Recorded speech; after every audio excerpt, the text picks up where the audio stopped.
식당 설거지 할머니가 미슐랭 셰프를 비웃었다. 그 요리는 그렇게 만드는 게 아니야. 주방장이 이력서를 보고 얼어붙었다. 서울 강남구 청담동의 밤은 언제나 화려했다. 골목마다 고급 레스토랑의 불빛이 쏟아져 내렸고 잘 차려입은 남녀들이 보도블록 위를 걸어 다녔다. 그 중에서도 라 메종 드솔은 단연 눈에 띄었다. 프랑스어로 태양의 집이라는 뜻을 가진 이 레스토랑은 서울에서 미슐랭 별 2개를 자랑하는 몇 안 되는 곳 중 하나였다. 입구에는 매끄러운 검은 대리석이 깔려 있었고 자동문이 열릴 때마다 실내에서 풍겨나오는 버터와 와인의 향기가 지나가는 사람들의 발걸음을 잠시 멈추게 했다. 하지만 손님들이 보는 것은 레스토랑의 앞모습뿐이었다. 진짜 이야기는 언제나 주방에서 시작되었다. 그날 저녁 6시. 자, 다들 집중해. 29살의 이준혁 셰프가 스테인리스 조리대를 손바닥으로 탁 치며 소리쳤다. 그의 목소리는 낮고 단호했으며 주방 안에 있는 12명의 스태프가 일제히 그를 향해 고개를 돌렸다. 이준혁은 2달 전 파리에서 귀국한 후 이 레스토랑의 헤드셰프 자리를 꿰찬 인물이었다. 3년 동안 프랑스 최고급 레스토랑에서 수련을 쌓았고 작년에는 한국인 최초로 파리 국제 요리 콩쿠르에서 은메달을 딴 화제의 주인공이었다. 잡지에 얼굴이 실렸고 TV 요리 프로그램에도 2번이나 출연했다. 키가 크고 어깨가 넓은 그의 모습은 셰프복을 입고 있어도 영화배우처럼 보였다. 오늘은 새 메뉴 시연이 있는 날이야. 다음 달 메뉴 개편에 들어갈 요리인데 내가 직접 개발한 거야. 이름은 부용 드 프랭탕, 봄의 국물이라는 뜻이지. 그가 손짓하자 보조 셰프 하나가 흰 도자기 냄비를 조심스럽게 들고 앞으로 나왔다. 냄비 뚜껑을 열자 김이 피어올랐고 주방 안이 섬세한 허브향으로 가득 찼다. 연어뼈로 우린 베이스에 타라곤과 첩이를 넣고 거기에 레몬그라스를 가미해서 산미를 살렸어. 서양식 국물에 동양적 감각을 접목한 퓨전이지. 마지막에 올리브 오일로 마무리해서 윤기를 내면 이준혁은 작은 국자로 국물을 떠서 스태프들에게 나눠주었다. 직원들이 하나씩 맛을 보기 시작했다. 와, 정말 맛있다. 이 향이 정말 신기하네요. 셰프님, 이거 진짜 대박인데요? 칭찬이 이어졌다. 이준혁은 팔짱을 끼고 만족스러운 표정을 지으며 고개를 끄덕였다. 그는 칭찬에 익숙한 사람이었다. 태어나서 요리를 시작하고 나서부터 그는 항상 천재라는 소리를 들어왔다. 그런데 그때였다. 주방 구석, 싱크대 앞에서 소리가 들렸다.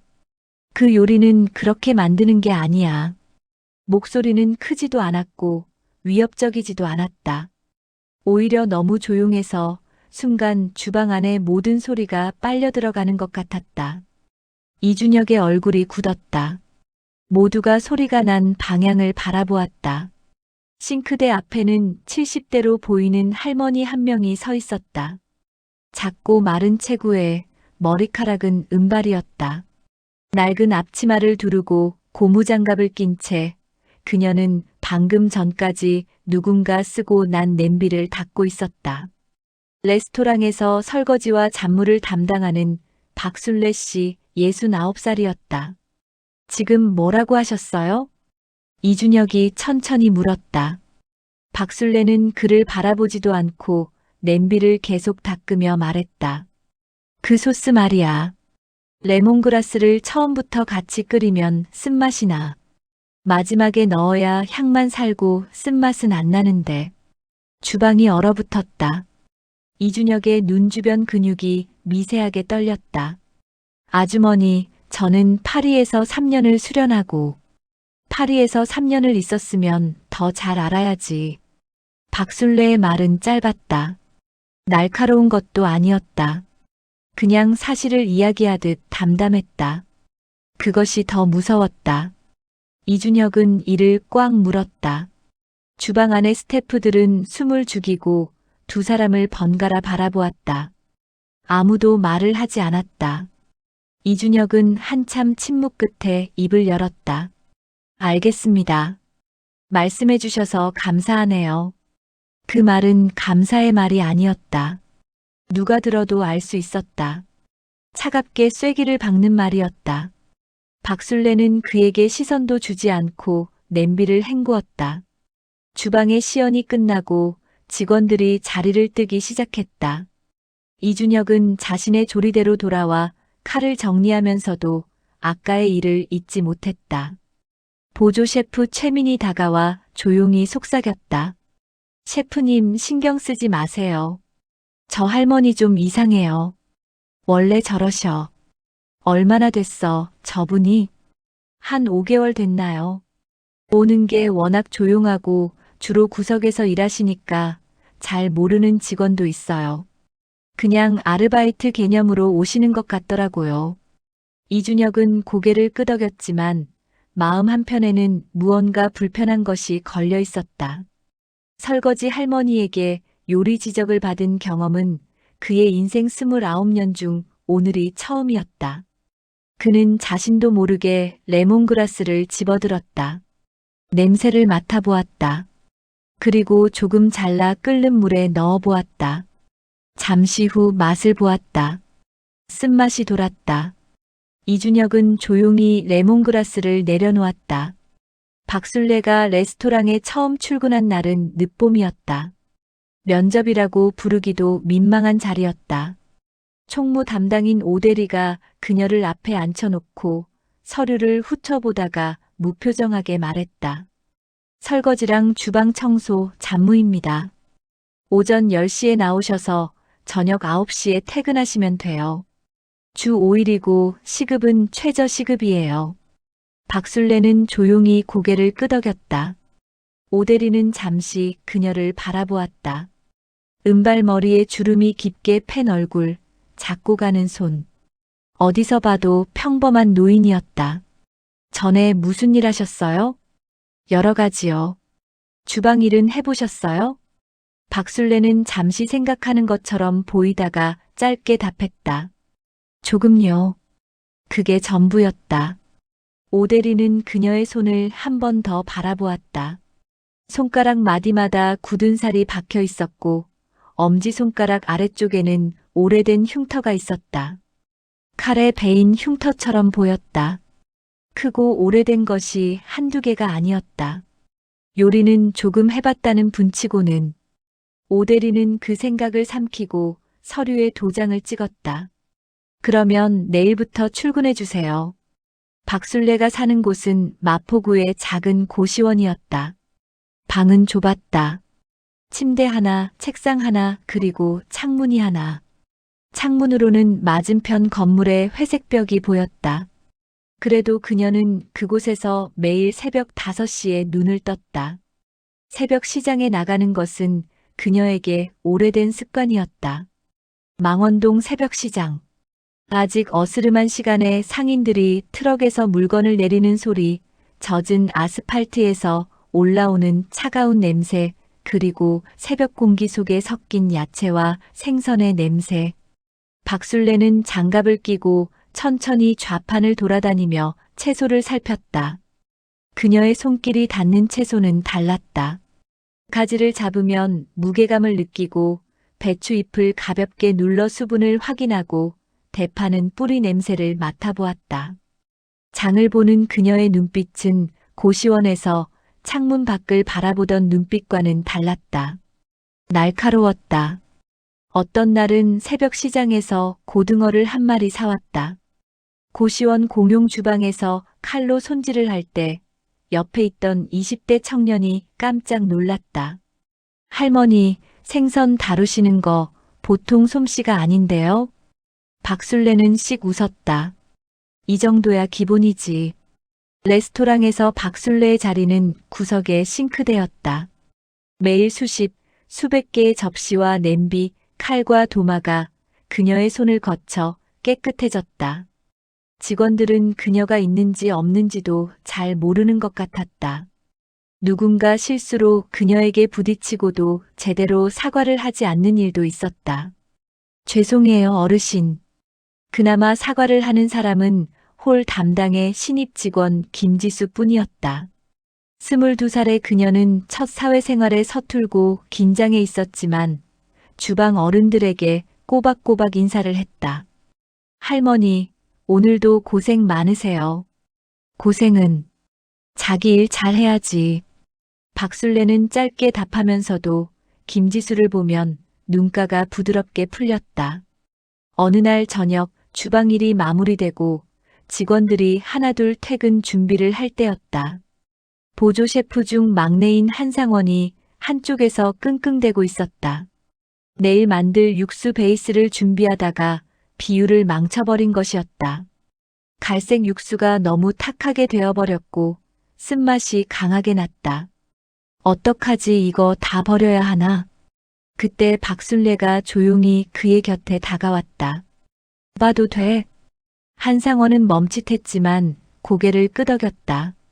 박순례는 국자로 육수를 조금 떠서 맛을 보았다. 잠시 눈을 감더니 말했다. 양파를 너무 오래 볶았네. 그래서 쓴맛이 났어. 지금은 여기에 당근 조금이랑 대파 흰 부분을 넣고 20분만 더 끓여봐. 그리고 마지막에 파슬리 줄기 5개. 한상원은 반신반의했지만 그대로 해보았다. 20분 후 육수의 색이 맑아졌다. 쓴맛이 사라지고 깊은 감칠맛이 올라왔다. 한상원은 멍하니 국물을 바라보았다. 어떻게 이게 돼요? 박술래는 이미 싱크대로 돌아가고 없었다. 한상원은 그날 집에 가면서 그 일을 곱씹었다. 그리고 다음 날 같은 보조 셰프 이민아에게 이야기했다. 이민아는 눈을 크게 떴다. 설거지 하시는 할머니가요? 응, 진짜야. 내가 직접 겪었는데 맛이 완전히 달라졌어. 이민아는 반쯤 믿고 반쯤 의심했다. 그냥 우연 아닐까? 레스토랑에는 주방장 김태성이 있었다. 52세의 그는 이 레스토랑에서 15년을 일한 베테랑이었다. 미슐랭 별을 2번 받은 것도 사실상 그의 공이었다. 하지만 2달 전 이준혁이 헤드셰프로 부임하면서 그는 자연스럽게 한 발 뒤로 물러나 있었다. 오너가 젊고 스타성 있는 이준혁에게 레스토랑의 간판을 달아주고 싶어 했기 때문이었다. 김태성은 그것에 대해 겉으로는 아무 말도 하지 않았다. 그는 주방에서 말이 없었다. 조용히 지켜보고 필요할 때만 개입했다. 그는 오래전부터 사람을 볼 줄 알았다. 재료를 다루는 손길, 불 앞에서의 반응, 맛을 보는 순간의 표정. 그것들이 모여서 요리하는 사람의 본질을 드러낸다고 그는 믿었다. 박술래가 처음 출근했을 때 그는 그녀를 1번 바라보았다. 그리고 2번 바라보았다. 뭔가 이상했다. 설거지하는 손이 달랐다. 냄비를 닦는 방식이 달랐다. 재료를 정리하는 순서가 달랐다. 아무나 하는 방식이 아니었다. 체계가 있었다. 오랜 훈련에서 나오는 체계. 이분이 정말 그냥 설거지 직원인가? 그러나 김태성은 함부로 나서는 스타일이 아니었다. 궁금증은 마음속에 넣어두었다. 그러다가 레몬그라스 사건이 일어났다. 이준혁의 시연날 박술래의 말을 들은 김태성은 자리에서 아주 미세하게 굳었다. 아무도 알아채지 못할 정도였다. 그러나 그는 알았다. 박술래의 말이 맞다는 것을. 그날 밤 모든 직원이 퇴근하고 김태성 혼자 남아 뒷정리를 할 때였다. 그는 인사 파일 캐비닛을 열었다. 손가락으로 파일을 넘기다가 박술래라고 적힌 얇은 봉투를 꺼냈다. 이력서가 들어있었다. 그는 형광등 아래에 서서 이력서를 펼쳤다. 첫 줄. 이름 박순례. 생년월일 1954년 3월 7일. 두 번째 줄. 학력 대한민국 한국조리사학교 졸업 1973. 이후 일본 오사카 아사히 조리학교 연수 수료 1975. 이후 프랑스 코르동 블루 파리 본교 수료 1978. 김태성의 손가락이 멈추었다. 코르동 블루 1978년. 그는 계속 읽어내려갔다. 경력 1978년부터 1980년 프랑스 파리 르 그랑 부종 레스토랑 수습 셰프 1980년부터 1984년 일본 도쿄 가이세키 야나기야 부셰프 1984년부터 1990년 홍콩 르 팔레 도르 수석 셰프 르 팔레 도르 김태성은 그 이름을 알았다. 1980년대 홍콩에서 미슐랭 별 3개를 받은 전설의 레스토랑. 지금은 사라지고 없는 곳. 당시 아시아 최고의 파인다이닝으로 불렸던 곳. 그는 다음 주를 보았다. 1991년부터 1993년 제1회 아시아 퀴진 그랑프리 심사위원. 1993년 월드 퀴진 챔피언십 아시아 대표. 은메달 수상. 1994년부터 2001년 서울 리스토란테 박 대표 겸 총괄 셰프. 리스토란테 박. 김태성은 자리에 주저앉고 싶었다. 기억이 났다. 20년도 더 전 이야기였지만 강남에 있던 그 레스토랑은 당시 미식가들 사이에서 신화처럼 불리던 곳이었다. 직접 가본 사람은 드물었지만 요리를 공부하는 사람이라면 누구나 그 이름을 알았다. 예약이 몇 달씩 밀렸고 한 번 다녀간 손님들이 평생 그 맛을 기억했다고 했다. 그 레스토랑을 이끌었던 셰프는 신비에 쌓여 있었다. 사진도 거의 없었고 인터뷰도 없었고 어느 날 갑자기 문을 닫았다. 그 셰프의 이름이 박순례였다. 이력서의 마지막 줄. 2001년 리스토란테 박폐업. 이후 개인 사정으로 요리 중단. 그 뒤로는 아무것도 없었다. 20년의 공백. 그리고 현재 라 메종 드솔 주방 보조 설거지 및 잡무. 김태성은 이력서를 들고 한참 동안 서 있었다. 형광등이 미세하게 깜빡였다. 그는 천천히 이력서를 접어 봉투에 넣고 캐비닛에 도로 넣었다. 그리고 자리에 앉아 이마를 짚었다. 이 사실을 어떻게 해야 할지 한참을 생각했다. 며칠이 지났다. 주방은 여전히 바빴다. 이준혁은 새 메뉴 개발에 열을 올렸고 직원들은 그의 뒤를 따라 분주하게 움직였다. 박순례는 여전히 구석의 싱크대에서 조용히 일했다. 하지만 분위기가 조금 달라진 것이 있었다. 보조 셰프 한상원이 틈틈이 박순례 근처에 얼쩡거리기 시작했다. 일부러 싱크대 근처를 지나가면서 작업을 하거나 재료 손질을 하면서 그녀가 하는 말에 귀를 기울였다. 이민아도 어느새 비슷한 행동을 하고 있었다. 그러던 어느 날 오후 레스토랑 문을 열기 전 준비 시간이었다. 홀 직원인 김지수가 보조 주방에 심부름을 왔다가 구석에서 혼자 무언가를 하는 박순례를 발견했다. 박순례는 자신이 가져온 작은 보자기 보따리에서 뭔가를 꺼내고 있었다. 작은 유리 용기들이었다. 직접 담근 듯한 향신료들, 말린 나물, 작은 봉지에 든 가루들. 할머니, 그게 뭐예요? 오늘 직원 식사 당번이잖아. 직원 식사 당번은 돌아가면서 하는 간단한 의무였다.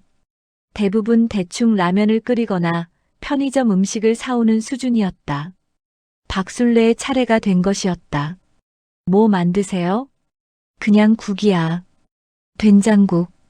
김지수는 된장국이구나 하고 무심코 자리를 떠났다. 오후 3시. 직원 식사 시간. 주방 안쪽의 작은 스태프룸에 직원들이 모여들었다. 쟁반 위에는 밥과 반찬들이 놓여 있었고 그 옆에 된장국 냄비가 하나 있었다. 이준혁은 스태프룸에 거의 오지 않았지만 마침 그날은 지나가는 길이었다. 문 앞에서 냄새를 맡았다. 멈추었다. 그는 문을 열고 들어갔다. 스태프들이 이미 밥을 먹고 있었다. 한상원이 국 한 숟가락을 뜨다가 손을 멈추었다. 그 눈빛이 뭔가 이상했다. 이민아도 마찬가지였다. 그들은 서로를 바라보다가 국 그릇을 내려다보았다. 이준혁은 아무 말 없이 빈 그릇을 집어 국을 따랐다. 한 숟가락. 그는 뭔가 설명하기 어려운 것을 느꼈다. 된장국이었다. 그냥 된장국이었다. 그런데 어딘가가 달랐다. 된장의 깊이가 달랐다. 시중에 파는 된장으로 만든 맛이 아니었다. 직접 담근 오래 숙성된 된장의 맛이었다. 거기에 무엇인가를 더했는데 그것이 무엇인지 바로 떠오르지 않았다. 굵은 감칠맛이 혀를 감쌌다. 건더기로 들어간 두부와 애호박은 간이 꼭 맞게 배어 있었고 국물은 맑으면서도 진했다. 이준혁은 두 숟가락을 더 떠먹었다. 그리고 그릇을 내려놓으며 말했다. 이거 누가 만든 거야? 스태프들이 서로를 바라보다가 한상원이 조심스럽게 말했다. 설거지 할머니요. 박 아주머니. 이준혁은 잠시 말이 없었다. 뭘 넣은 거지? 아무도 대답하지 못했다. 이준혁은 그릇을 제자리에 놓고 스태프룸을 나갔다. 그는 바로 주방으로 가서 국 냄비를 열었다. 냄새를 맡고 국자로 건더기를 살펴보았다. 그리고 한 숟가락을 혀에 올렸다. 눈을 감고 집중했다. 된장. 깊고 묵은 된장. 그리고 멸치 육수, 다시마. 그 아래에 깔린 무언가. 은은한 것. 청국장의 한 끝인 것도 같았다. 아니면 미소의 변형인 것도 같았다. 아니었다. 이건 한국의 된장과 일본의 미소 사이 어딘가에 있는 완전히 다른 무언가였다. 도대체 어떻게 만든 거지? 그는 싱크대 방향을 바라보았다. 박술래는 조용히 설거지를 하고 있었다. 그날 밤 김태성은 이준혁을 불렀다. 두 사람은 레스토랑 한켠의 작은 미팅룸에 마주 앉았다. 박 아주머니에 대해서 알고 있는 게 있어요? 이준혁이 물었다. 김태성은 잠시 그를 바라보다가 말했다. 이력서 봤어요? 아니요. 한번 봐요. 이준혁은 다음 날 아침 일찍 인사 캐비닛을 열었다. 박술래의 봉투를 꺼내 이력서를 폈다. 그리고 읽었다. 코르동 블루, 르 팔레도르, 아시아 퀴진 그랑 프리 심사위원, 월드 퀴진 챔피언십 은메달. 이준혁은 2번 읽었다. 3번 읽었다. 그의 손이 미세하게 떨렸다. 리스토란테 박. 그는 그 이름을 알았다. 요리학교 다닐 때 교수님이 언급했던 곳이었다. 전설이라고 했다. 그 레스토랑의 된장찌개는 파인다이닝의 경지에 올랐다고 했다. 한 그릇에 10만 원이었는데도 사람들이 줄을 섰다고 했다. 그 셰프가 누군지는 모른다고 했다. 이준혁은 이력서를 내려놓았다. 멍하니 벽을 바라보았다. 그 순간 기억이 났다. 레몬그라스. 그리고 어제의 된장국. 그의 뺨이 달아올랐다. 이준혁은 그날 오후 박술래에게 다가갔다. 박술래는 점심 준비가 끝나고 남은 설거지를 하고 있었다. 이준혁이 옆에 서자 그녀는 힐끔 그를 바라보고는 다시 냄비를 닦았다. 잠깐 시간 있으세요? 박술래는 아무 말 없이 냄비를 헹구어 선반에 올려놓고 고무장갑을 벗었다. 이준혁은 어떻게 말을 시작해야 할지 잠시 고민했다. 이력서를 봤습니다. 리스토란테 박. 다 지난 얘기야. 박술래의 말은 짧았다. 어떻게 여기서 설거지를. 설거지가 뭐 어때서? 그녀는 이준혁을 바라보았다. 눈빛이 온화했다. 화가 나 있거나 슬프거나 한 것이 아니었다. 그냥 담담했다. 나이 들면 일이 있어야 해. 요리는 안 하기로 했고. 그러면 할 수 있는 것 중에 제일 가까운 게 이거잖아. 왜 요리를 안 하기로 하신 거예요? 박술래는 잠시 멈추었다. 그리고 싱크대 위 벽을 바라보며 말했다. 딸이 있었어.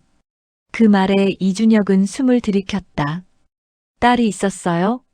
리스토랑에 박 접은 게 2001년이야. 딸이 22살 때 대학교 2학년이었는데 박술래의 목소리가 아주 잠깐 흔들렸다. 아팠어. 오래 아팠어. 내가 주방에 없으면 안 된다고, 메뉴 개발해야 한다고, 오너들이랑 미팅해야 한다고 그러면서 딸 병원 한 번 못 데려다 주고, 딸 손 한 번 제대로 못 잡아주고, 그래서 레스토랑을 닫으신 거예요? 닫았지. 그래도 늦었어. 박술래는 더 이상 말을 잇지 않았다. 이준혁은 무슨 말을 해야 할지 알 수 없었다. 딸은 지금은요? 살아있어. 그건 다행이지. 근데 나를 오래 미워했어. 한 10년은 연락도 안 했어. 지금은 가끔 연락은 해. 명절에 카톡 정도. 주방 어딘가에서 물 끓는 소리가 났다.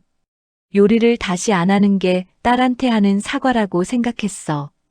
이상하지? 딸은 그런 거 바라지도 않았을 텐데. 이준혁은 아무 말도 못했다. 박술래는 다시 고무 장갑을 꼈다. 그리고 뭐 설거지하면서 냄새라도 맡을 수 있잖아. 요리 냄새. 이게 좋거든 나는. 그녀는 다시 설거지를 시작했다. 이준혁은 오래 그 자리에 서 있었다. 그 이후 주방 분위기가 달라졌다. 아주 서서히 조용하게.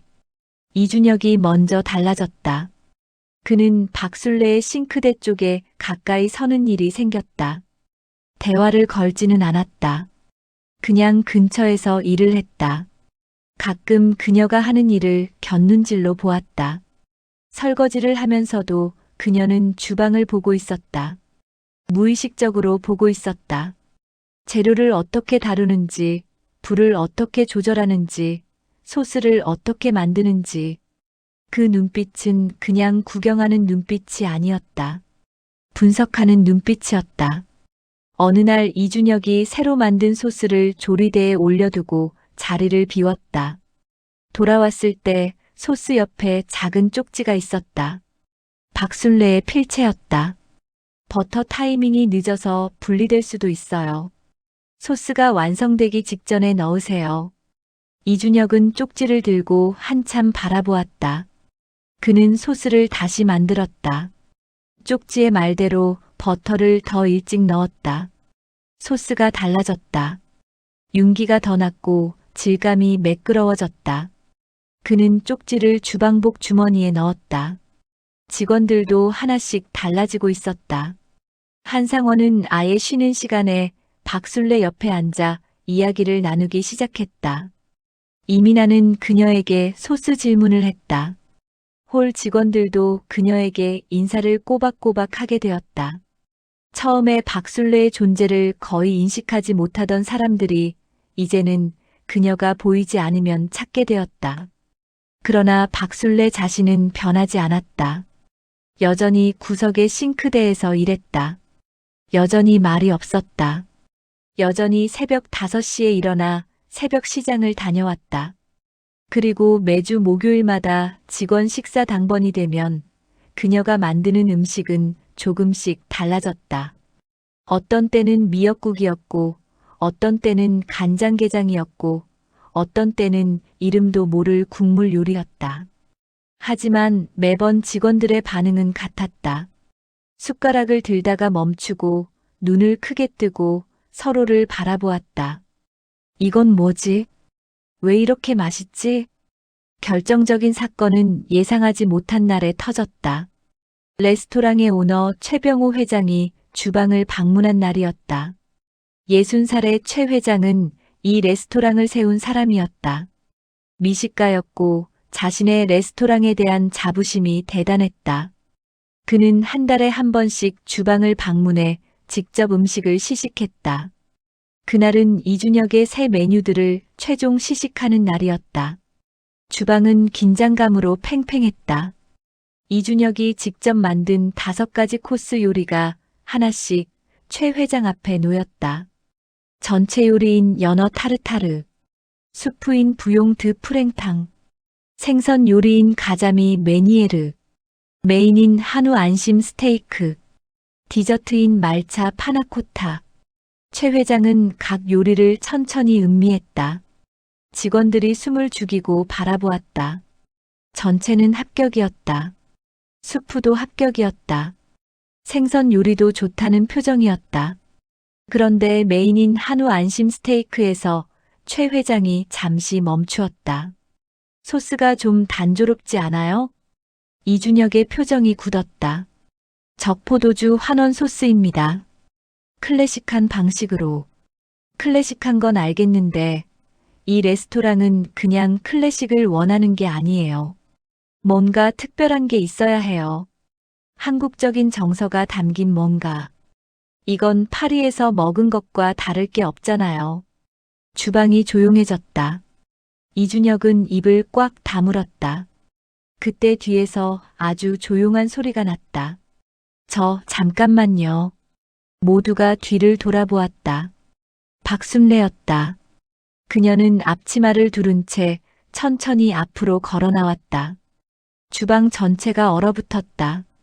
이준혁의 눈에 경계심이 지나갔다. 하지만 그는 아무 말도 하지 않았다. 박순례는 최 회장 앞에 서서 조용히 말했다.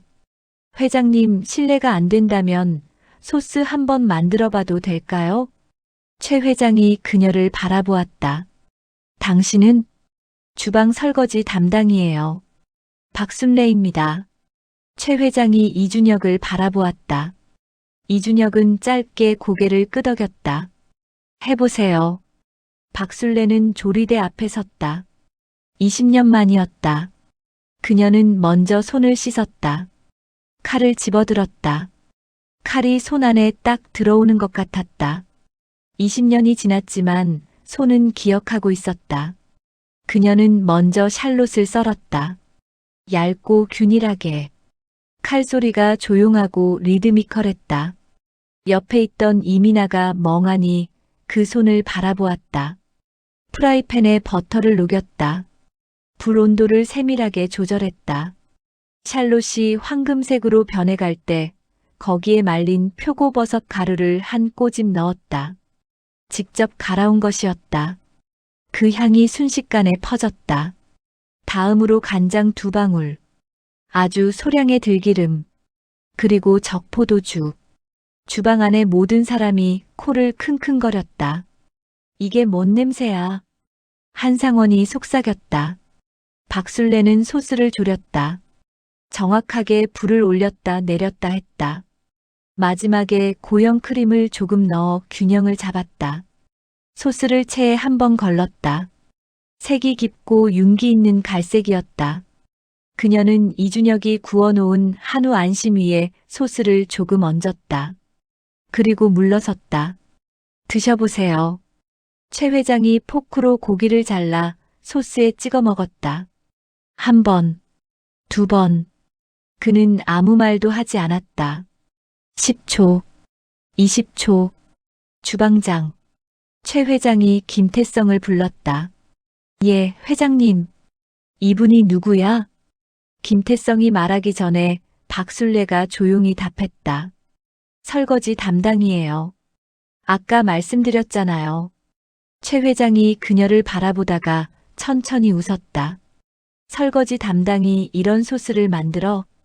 소스는 원래 복잡한 게 아니에요.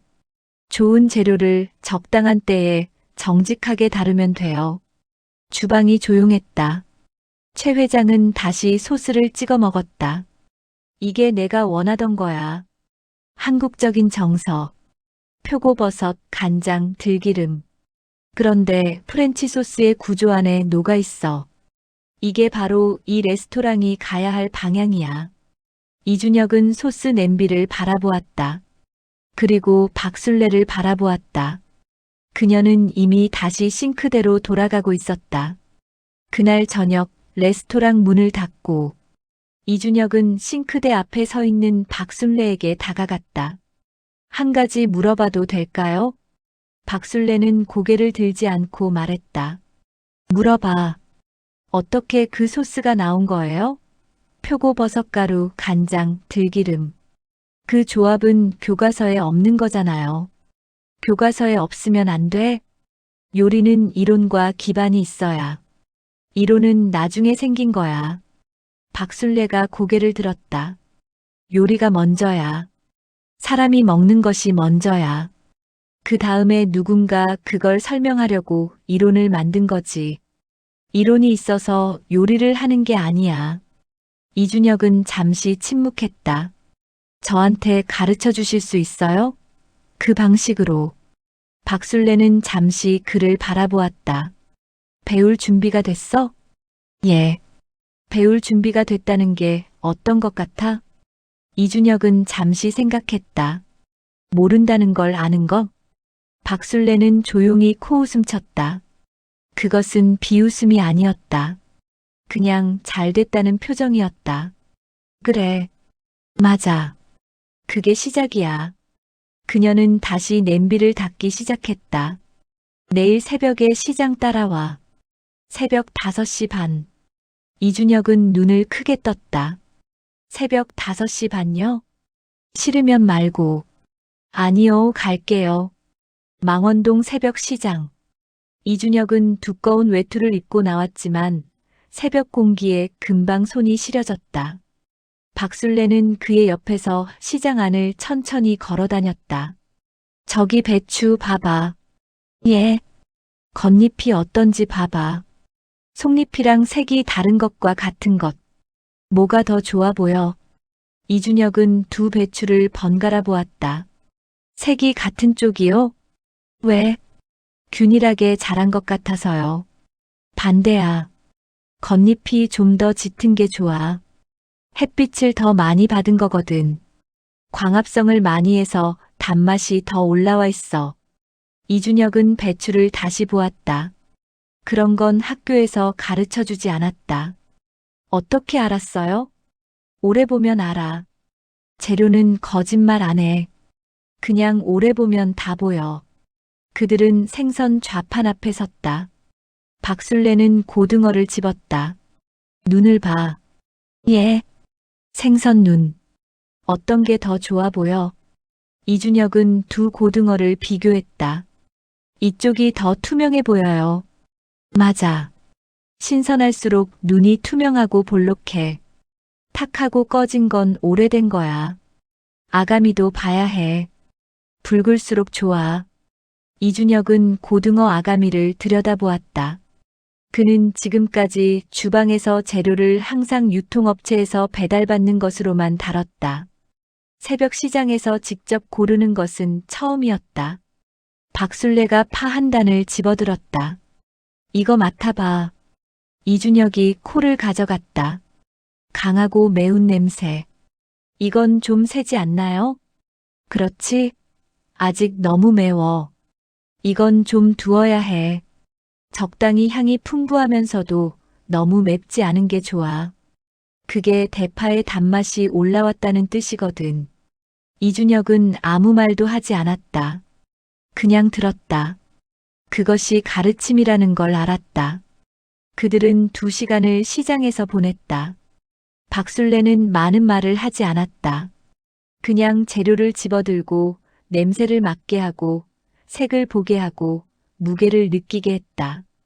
이준혁은 처음에는 어색했지만 시간이 지나면서 자신도 모르게 재료를 만지작거리고 냄새를 맡고 눈을 가늘게 떠서 살피게 되었다. 요리는 이 시간에 이미 절반이 시작되는 거야. 박순례가 돌아가는 길에 말했다. 재료를 고르는 것이요? 재료를 만나는 것. 이 재료가 어떤 재료인지 아는 것. 그 다음에 이 재료에게 뭘 해줄지 생각하는 것. 이준혁은 걸으면서 그 말을 되새겼다. 재료에게 무엇을 해줄지.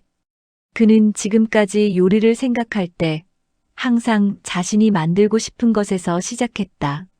내가 어떤 요리를 만들 것인가. 거기에 맞는 재료를 찾았다. 박술래는 반대였다. 재료에서 시작했다. 이 재료가 어떤 재료인가? 이 재료가 원하는 것은 무엇인가? 그것은 완전히 다른 방향이었다. 한 달이 지났다.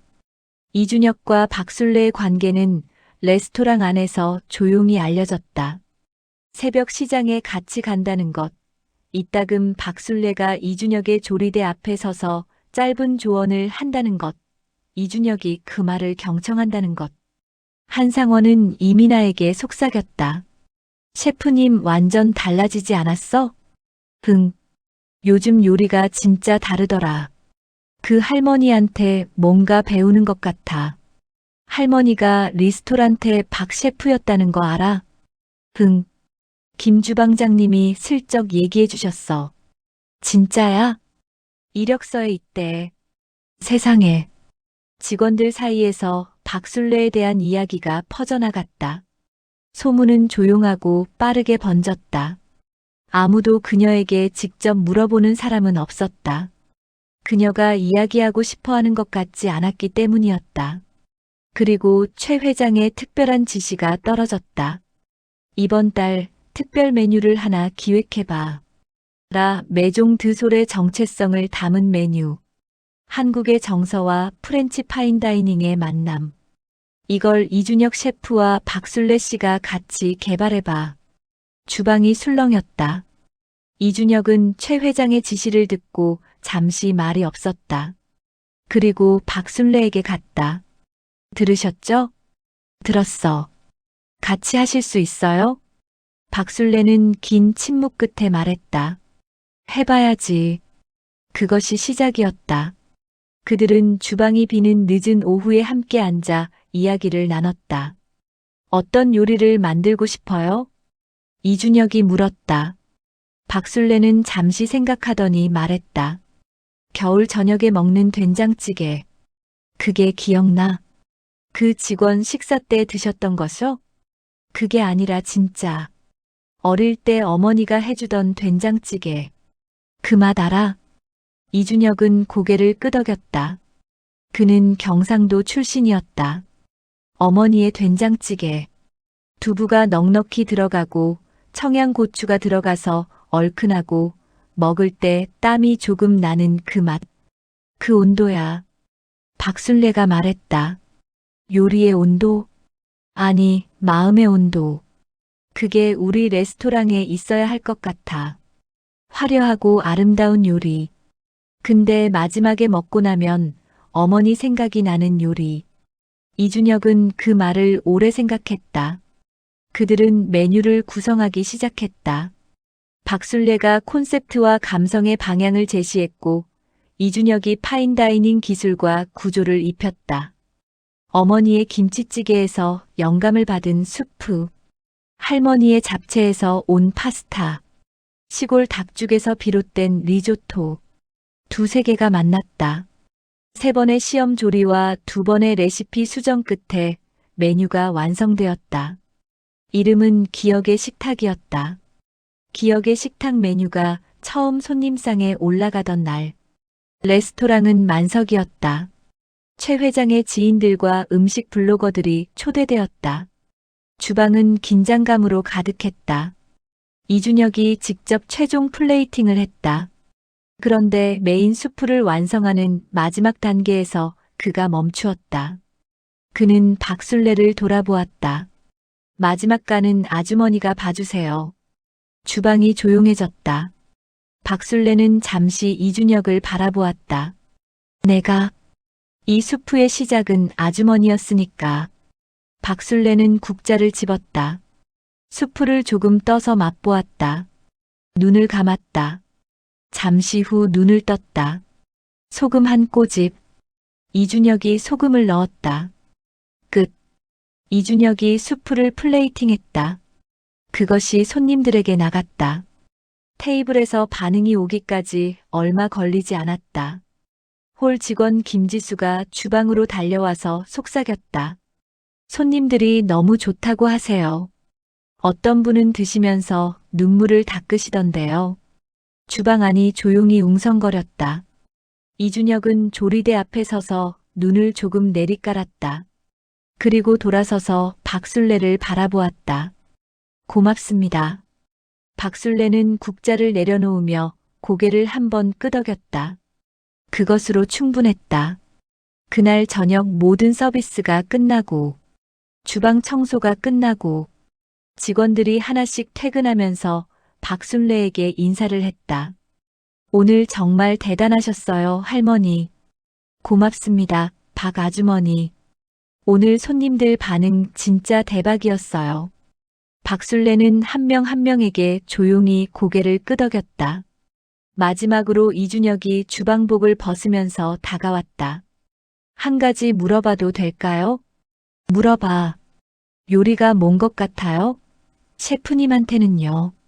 박술래는 싱크대를 닦으면서 잠시 생각했다. 그리고 조용히 말했다. 요리는 배부르게 하는 게 아니야. 이준혁이 들었다. 맛있게 하는 것도 아니고, 예쁘게 만드는 것도 아니고. 박술래는 잠시 멈추었다. 마음을 따뜻하게 하는 거야. 먹는 사람이 행복했던 순간을 기억하게 하는 거야. 힘들 때 버텨낼 수 있는 무언가를 남겨주는 거야. 주방이 조용했다. 이준혁은 아무 말도 하지 않았다. 박술래가 계속 말했다. 내가 딸한테 그걸 못했어. 내 딸은 내가 만든 요리를 먹으면서 따뜻했을 게 아니라 엄마가 없다는 것이 더 컸을 거야. 그래서 레스토랑 접은 거야.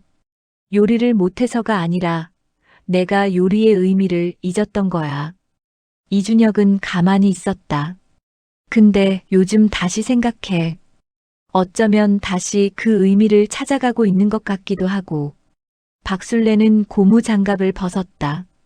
오늘 손님이 눈물을 닦았다고? 그게 요리가 제 역할을 한 거야. 오늘은 잘 됐어. 그녀는 앞치마를 벗어 접었다. 나 이제 갈게. 이준혁이 뒤에서 말했다. 아주머니. 박술래가 돌아보았다. 이준혁은 허리를 숙였다. 깊이 정중하게. 감사합니다. 박술래는 잠시 그를 바라보았다. 눈가가 조금 부드럽게 풀렸다. 그녀는 아무 말도 하지 않고 주방 문을 열고 나갔다. 문이 조용히 닫혔다. 이준혁은 한참 동안 그 문을 바라보았다. 에필로그. 석 달이 지난 후. 라 메종 드솔의 기억의 식탁 메뉴는 미식 잡지에 소개되었다. 기사 제목은 이랬다. 서울에서 만난 가장 인간적인 요리. 기사 안에는 이준혁과 박술래의 공동 개발 이야기가 담겨 있었다. 기자는 박술래에게도 인터뷰를 요청했다. 그녀는 짧게 답했다. 저는 설거지 담당이에요. 셰프님이 만든 요리예요. 기자가 다시 물었다. 하지만 콘셉트와 감성은 박 선생님이 제시하신 것 아닌가요? 박술래는 잠시 웃었다. 요리는 원래 혼자 만드는 게 아니에요. 재료도 같이 만들고, 기억도 같이 만들고, 사람도 같이 만드는 거예요. 그 말이 기사의 마지막 문장이 되었다. 이준혁은 그 잡지를 레스토랑 주방 입구에 붙여두었다. 박술래는 다음 날도 새벽 5시에 일어나 새벽 시장에 갔다. 오전 10시에 레스토랑에 출근했다. 앞치마를 두르고 고무 장갑을 꼈다. 싱크대 앞에 섰다. 그런데 그날은 좀 달랐다. 싱크대 옆에 작은 메모지가 하나 붙어 있었다. 한상원의 필체였다. 박 선생님, 오늘 육수 만들 때 조언 부탁드려도 될까요? 그 옆에 이민아의 메모도 있었다. 저도요. 그리고 주방 막내의 메모도 있었다. 저는 칼 쓰는 법 배워도 될까요? 박술래는 메모들을 하나씩 읽었다. 그녀는 천천히 그것들을 떼어 앞치마 주머니에 넣었다. 그리고 설거지를 시작했다. 물소리가 났다. 주방이 따뜻했다. 창밖으로는 가을 햇살이 비스듬히 들어오고 있었다. 그것으로 충분했다.